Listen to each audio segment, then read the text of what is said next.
You spend your days walking a thin line between who you show the world and who you know yourself to be. Maybe you haven't put it in words. Maybe you've spent years refusing to look directly into the dark mirror, but you can feel the fracture. It's there every time you feel like an actor, every time you second-guess your own words, every time you wake up with that emptiness in your gut that you can't drown out with noise, work, sex, or the chase for approval. You know you're not whole. You can smell your own fear, taste your own compromise, sense how much of your life is a performance, not a declaration. You want to be respected, to be admired, to be loved. But you know you're not really seen. Not by others, not even by yourself. You feel the split, the distance, the silent war inside you between who you are and who you could be. You see the mask you wear, at work, with your friends, in bed, even alone, and you hate how comfortable it feels. Sometimes you even forget what's underneath. The world teaches you to divide yourself. It starts when you're a boy. Don't cry, don't fight, don't make them uncomfortable, don't be too wild, don't be too demanding. They praise you for being tame, obedient, safe. They punish your hunger, your ambition, your edge, your refusal to kneel. You learn to amputate the parts of yourself that might offend, to hide the parts that might get you hurt. You learn to split your soul into fragments, to bury your shame, your anger, your lust, your rage, your creativity, your rebellion, your truth. You become what Jung called a well-adjusted man, but only on the surface. Underneath, you're starving. You are not alone. Every man in history has faced this war. Jung saw it. He saw that all the problems of men, weakness, addiction, anxiety, self-doubt, self-sabotage, are symptoms of a single disease. You have been torn in two. There is the self you show to the world, the one you think will be accepted, and then there is the shadow, the exiled king, the wild animal, the chaos you fear and secretly long to unleash. The tragedy is that the parts of yourself you banish do not die. They go underground, they fester, they wait, they drive you from beneath, making you a stranger in your own body, a pawn to impulses you don't even recognize as yours. You sense it in your private moments, the fantasies, the forbidden hungers, the sudden flashes of rage, the envy, the dreams that make you ashamed. You push them away, you tell yourself you're better than that. But the more you try to amputate your shadow, the stronger it gets. The more polite and harmless you become, the more you feel like a ghost. Individuation, Jung's word for becoming whole, is the only path back. It's not therapy. It's not self-improvement. It's not the soft, pretty path of affirmation and permission. It is the path of war. It is a tearing down of every lie you've ever told yourself to survive. It is the naked, shattering realization that if you want to live, if you want to be free, if you want to walk the earth as a man who cannot be owned or broken, you must claim every piece of yourself, especially the ones you fear and hate. This is not a journey for the weak, the compliant, or the domesticated. The world is built to keep you asleep, to sedate you with comfort, to sell you 1,000 distractions, to drown you in mediocrity. The minute you start this work, you become a threat. The minute you walk away from the script, you draw the hatred of every man still chained to the wall, every woman who fears a man who cannot be controlled, every system that profits from your submission. But you have already felt the call, or you wouldn't be here. Something in you refuses to die quietly.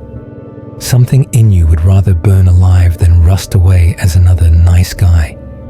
That fire is your invitation. The question is, will you answer it? You start where the pain is. You look your wounds in the eye and refuse to blink.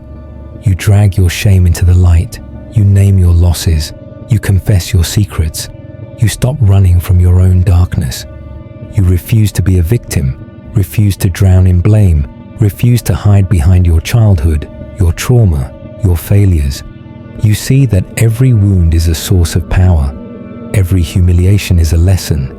Every enemy is a mirror.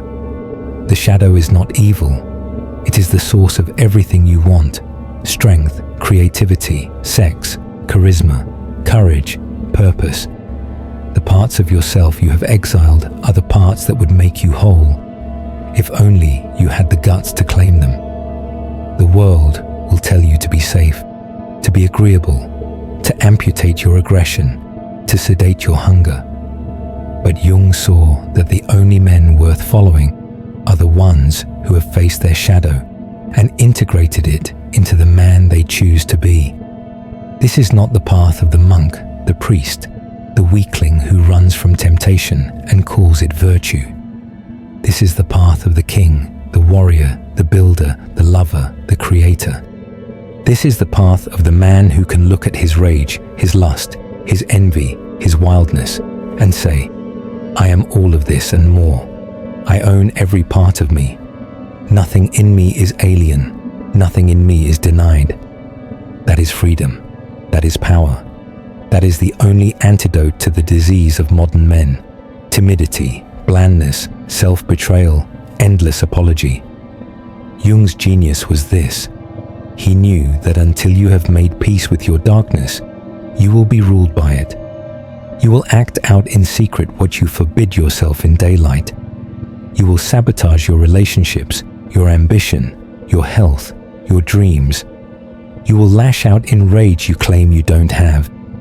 Fall into addictions you don't understand. Follow leaders who exploit your unclaimed hunger for danger and transcendence. The world is full of men who pretend to be harmless while seething with the violence of the repressed. But the man who has walked through his own shadow is dangerous in the best way. He is not a threat to others. He is a threat to every system that feeds on weakness, to every relationship that needs him to play small, to every voice, inside and out, that whispers, don't dare. He is the man who can lead, who can build, who can love without fear, who can walk alone, who can stand in the fire and not be burned. The path is brutal. There will be nights when you want to crawl back to the old prison, days when you will long for the safety of denial, when the world will punish your strength and praise your submission. You will be tempted to numb yourself, to drift, to join the mob.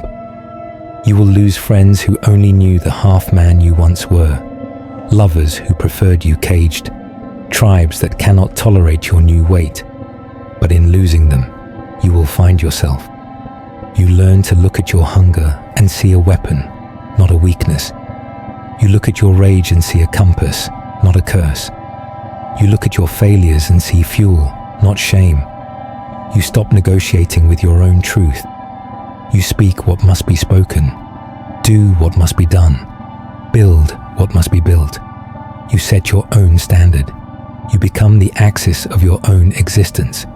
You become a man other men respect, women crave, children trust, and the world cannot own.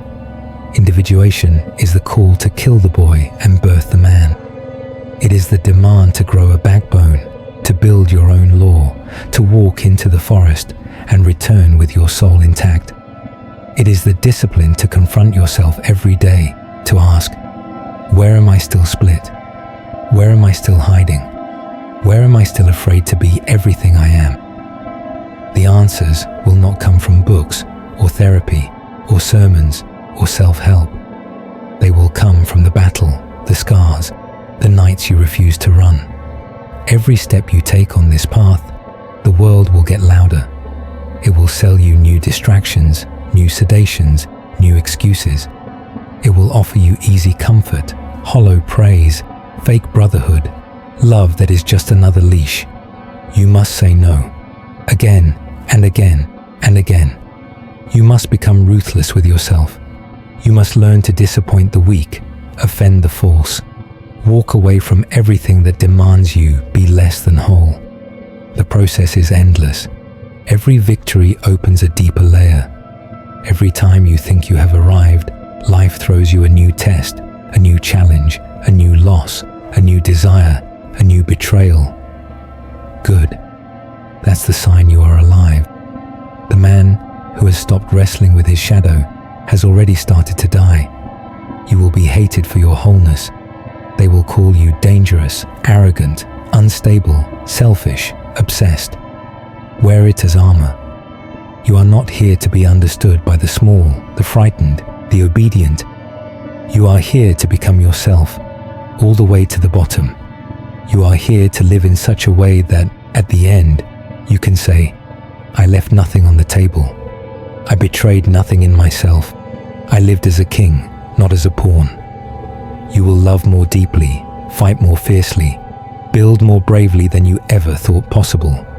You will attract brothers who do not flinch from your strength, women who crave your edge, opportunities that would have terrified the boy you were. The world does not need more perfect men. It needs men who are whole, who have stared down their darkness and made it serve their light. You will be tested by power, by sex, by ambition, by the lure of corruption, by the seduction of weakness. Every force in the world will try to split you, to shame you, to own you. You will face the temptation to become what is expected of you, to return to the safety of half-life, to surrender your fire for the approval of the small. Refuse. The journey is lonely, but it is the only life worth living. The man who has become himself is never truly alone. He carries his own company, his own law, his own fire. He does not join mobs. He does not chase applause. He does not ask for permission. He is free in a world of slaves. He is whole in a world of fragments. He is alive in a world of sleepwalkers. Jung warned, until you make the unconscious conscious, it will direct your life and you will call it fate. Do not let your fate be written by your fear, by your wounds, by your mother's scripts, by your culture's cowardice. You are not here to be managed, medicated, or tamed. You are here to become the man the world cannot break. You start today. You start by looking into the dark and refusing to look away. You start by naming every part of yourself that you were taught to fear. You start by choosing to live for yourself, not for the expectations of the weak. Every day you reclaim a little more. Every day you risk a little more. Every day you speak a little more truth. This is the only cure for the disease of self-betrayal. Radical, relentless self-ownership. If you hear this and you feel the fire, you are ready. You are tired of the mask, tired of the apology, tired of being half a man. Like this message and subscribe if you want to live, not just exist. The world will keep trying to own you. You must refuse. That is the only freedom. Transcend your weakness. Live as a man who cannot be broken.